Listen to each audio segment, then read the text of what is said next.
Movie के शुरू में हम दो कॉलेज स्टूडेंट को देख पाते हैं। ये लोग वेस्ट वर्जीनिया के जंगल में रॉक क्लाइंबिंग कर रहे थे। रिच हैली से पहले ऊपर पहुंच जाता है। हैली उसे भी ऊपर खींचने के लिए कहती है, पर रिच कोई भी रिस्पॉन्स नहीं करता। तब अचानक से रिच उस पहाड़ के एज पे आके गिरता है। उसके बॉडी से खून टपकने लगता है। इससे पहले कि हैली कुछ समझ पाती, कोई रिच को उठा के पहाड़ से नीचे फेंक देता है। इसी के साथ हैली को भी तेजी से ऊपर की तरफ खींचने लगता है। किसी भी तरह वो अपनी रस्सी काट देती है और रिच के रस्सी तक पहुंचने की कोशिश करती है, पर बैलेंस खो के नीचे एकदम रिच के बॉडी के सामने गिरती है। रिच को मरा हुआ देखकर वो बहुत डर जाती है और अपनी कार की तरफ भागने लगती है, लेकिन कार तक पहुंचने से पहले ही एक बार्ब वायर में उसका पैर फंस जाता है। वो नीचे गिर जाती है और कोई उसे घसीटते हुए जंगलों के अंदर ले जाता है और वो चिल्लाती रह जाती है। अगले सीन में हम क्रिस फ्लिन नाम के एक मेडिकल स्टूडेंट को देखते हैं, जो एक जॉब इंटरव्यू के लिए जा रहा था। हाईवे पे उसे ट्रैफिक जैम मिलता है। वो एक ट्रक ड्राइवर से जाके पूछता है। वो बताता है केमिकल स्पिल के कारण से ये जैम लगा है, जो खुलने में कुछ घंटे लगेंगे। पर क्रिस को जल्दी अपने इंटरव्यू के लिए पहुंचना था, इसलिए वो गाड़ी घुमा के वहां से निकल जाता है। वो कॉल करके किसी को इन्फॉर्म करने की कोशिश करता है कि वो लेट हो जाएगा, पर अनफॉर्चुनेटली फ़ोन का सिग्नल चला जाता है। तब उसे एक गैस स्टेशन का साइन दिखाई देता है और वो कार को उस तरफ मोड़ लेता है।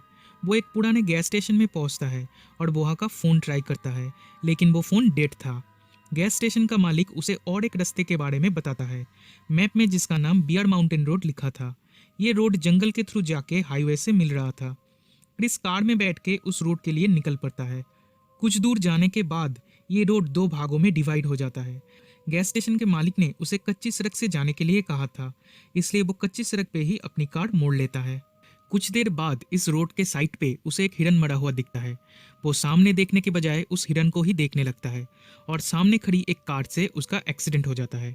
ये कार रोड के बीचों बीच खड़ी थी, क्योंकि इसके टायर को जानबूझ के बार्ब वायर से पंक्चर किया गया था। ये कार कुछ कॉलेज स्टूडेंट की थी। वो लोग यहाँ पे कैंपिंग के लिए आए थे। एक्सीडेंट का आवाज़ सुन के वो लोग वहाँ आ जाते हैं। क्रिस उनसे माफ़ी मांगता है और वो उनके नुकसान की भरपाई करना चाहता है। तब जेसी कहती है, पीछे एक गैस स्टेशन है, वहाँ जाके फ़ोन करके मदद मांग सकते हैं। लेकिन क्रिस बताता है गैस स्टेशन का फ़ोन डेड है। तो वो लोग आगे जाने लगते हैं मदद मांगने के लिए। इवान और फ्रांसिन कार के पास ही रुकते हैं। ये दोनों कपल थे और बाकी लोग वहाँ से जाते ही ये दोनों ओरल सेक्स करने लगते हैं। उधर उन लोगों को रोड के साइड पे एक मरा हुआ नेबला मिलता है। फिर उन्हें एक जगह पे आग जलते हुए दिखता है, पर आसपास कोई नहीं था। इन लोगों को ये सब अजीब लगता है, पर फिर भी वो लोग आगे बढ़ने लगते हैं। इधर इवान कार को ठीक करने की कोशिश करता है और फ्रांसिन क्रिस के कार में जाके उसके सामान को देखने लगती है। इसी दौरान इवान को जंगल में से कुछ आवाजें सुनाई देता है, तो वो उसे पता करने जाता है। कुछ देर बाद फ्रांसिन नोटिस करती है कि इवान गायब है। वो उसे ढूंढने के लिए जंगल के अंदर जाती है। थोड़ा अंदर जाते ही उसे इवान का एक स्नीकर और एक कटा हुआ कान मिलता है। वो ये सब देखकर बहुत डर जाती है और भागने की कोशिश करती है, लेकिन तभी पीछे से कोई उसे पकड़ लेता है और जान से मार देता है। उधर वो लोग चलते चलते डेड एंड तक पहुंच चुके थे। उधर उन्हें एक आइसोलेटेड केबिन मिलता है, जिसके सामने बहुत सारी डैमेज कार खड़ी थी। बहुत देर तक ये लोग केबिन के दरवाजे पर नॉक करते हैं, पर कोई रिस्पॉन्स न मिलने पर ये लोग खुद से ही केबिन का दरवाज़ा खोलकर उसके अंदर जाते हैं। अंदर जाने पर इन्हें बहुत सारी अजीब चीज़ें मिलती है, जैसे कि कार्ली को बाथटब में एक डेड बॉडी मिलती है। क्रिस को फ्रिज में से बहुत सारा ह्यूमन बॉडी पार्ट्स मिलता है और जैसी को बहुत सारी कार कीज और बार्ब वायर मिलती है, जिससे उनकी कार पंक्चर हुई थी।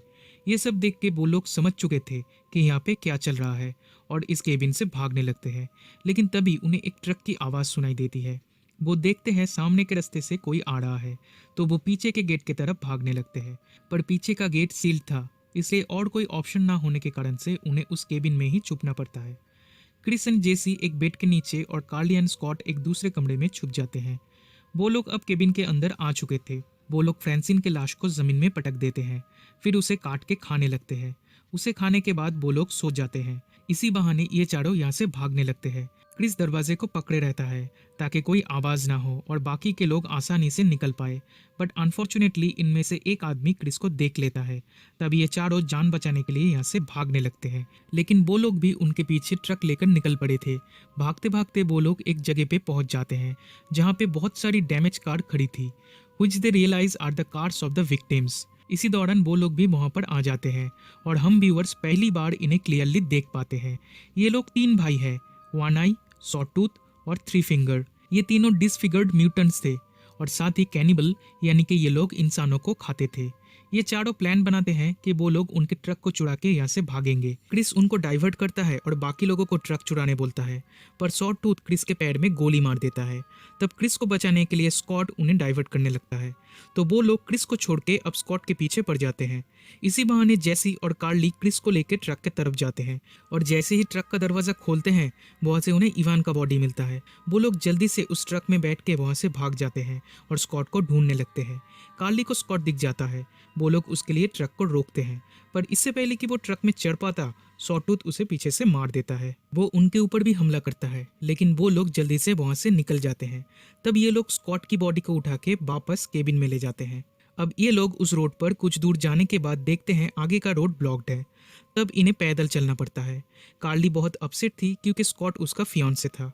क्रिस और जेसी मिलके उसे संभालते हैं। काफी देर तक चलने के बाद उन्हें एक पुराना वॉच टावर दिखाई देता है और वो उसके ऊपर चढ़ जाते हैं। उधर उन्हें एक फर्स्ट एड बॉक्स मिलता है जिससे जैसी क्रिस का फर्स्ट एड करने लगती है। उधर एक रेडियो भी था, तो ये लोग उसे ऑन करके मदद मांगने लगते हैं, पर उन्हें कोई रिस्पॉन्स नहीं मिलता। तभी क्रिस देखता है कि वो तीनों भाई भी वहां पर पहुंच चुके थे। उन्हें देखकर ये लोग चुपचाप बैठे रहते हैं, लेकिन तभी रेडियो पे उन्हें कोई रिप्लाई करता है।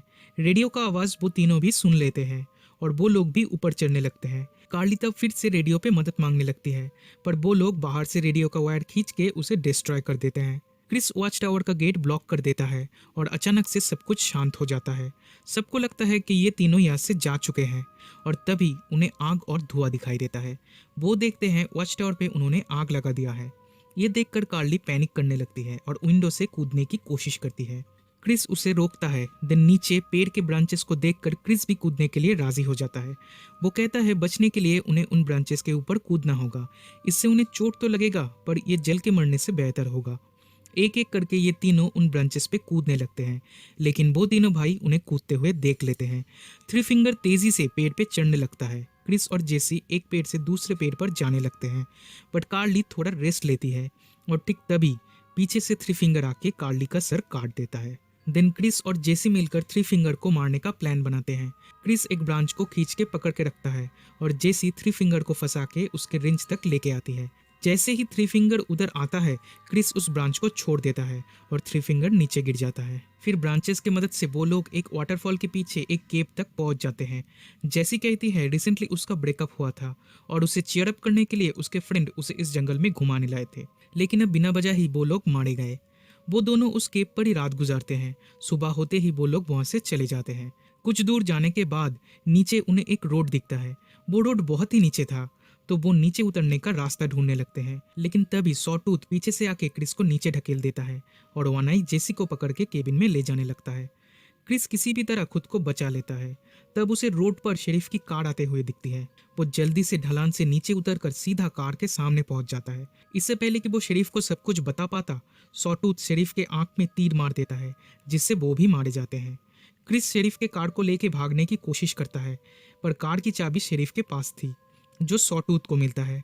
सॉटूथ क्रिस को ढूंढने लगता है, पर उसे क्रिस नहीं मिलता क्योंकि वो झाड़ियों में छुप गया था। सॉटूथ शेरिफ की बॉडी को कार में डाल के केबिन में ले जाने लगता है। तब क्रिस भी कार के नीचे छुप के उसके साथ जाता है। उधर केबिन में हम जेसी को एक बेड में बंधा हुआ देख पाते हैं। वानाई उसे मारने ही वाला था, पर तभी सॉटूथ वहां आ जाता है और वो दोनों मिलकर शेरिफ की बॉडी को उठा के अंदर लाते हैं। वो लोग शेरिफ को काटने लगते हैं। फिर वो जेसी को भी मारने जाते हैं और क्रिस उनके दरवाजे पर आग लगा देता है।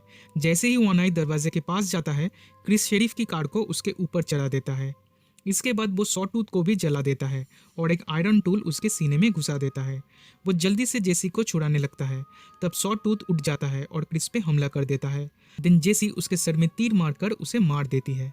फिर थ्री फिंगर वहां आ जाता है और क्रिस को पीटने लगता है। जेसी और क्रिस दोनों मिलकर उससे लड़ते हैं और उसके सीने में एक हैचेट घुसा देते हैं, लेकिन वो तीनों अब भी जिंदा थे। वो लोग मरने का नाम ही नहीं ले रहे थे। क्रिस के पास सिर्फ एक ही गोली बची थी। वो और जेसी जल्दी से केबिन के बाहर जाके उस एक गोली से शेरिफ के कार के पीछे लगे पेट्रोल जार्स को शूट कर देते हैं, जिससे पूरा केबिन ब्लास्ट हो जाता है। वो उनका ट्रक लेकर वहां से चले जाते हैं और उस गैस स्टेशन पे जाके उस मैप को फाड़ देते हैं ताकि और कोई उस रास्ते पर ना जा पाए। फिर वो वहां से चले जाते हैं और मूवी यहीं पे खत्म हो जाती है। मूवी के पोस्ट क्रेडिट सीन में दिखाया जाता है कि एक डेप्यूटी शेरिफ इन्वेस्टिगेट करने उस केबिन में जाते हैं और पीछे से थ्री फिंगर आके उसे मार देता है। दैट मीन्स थ्री फिंगर तब भी जिंदा था। तो गाइज ये था रॉन्ग टर्न मूवी का हिंदी एक्सप्लेनेशन। इसके और भी 5 पार्ट्स हैं। वन बाय वन मैं सारे पार्ट्स को एक्सप्लेन करूंगा। देखने के लिए जुड़े रहिए मेरे साथ। So that's it for today and thanks for watching.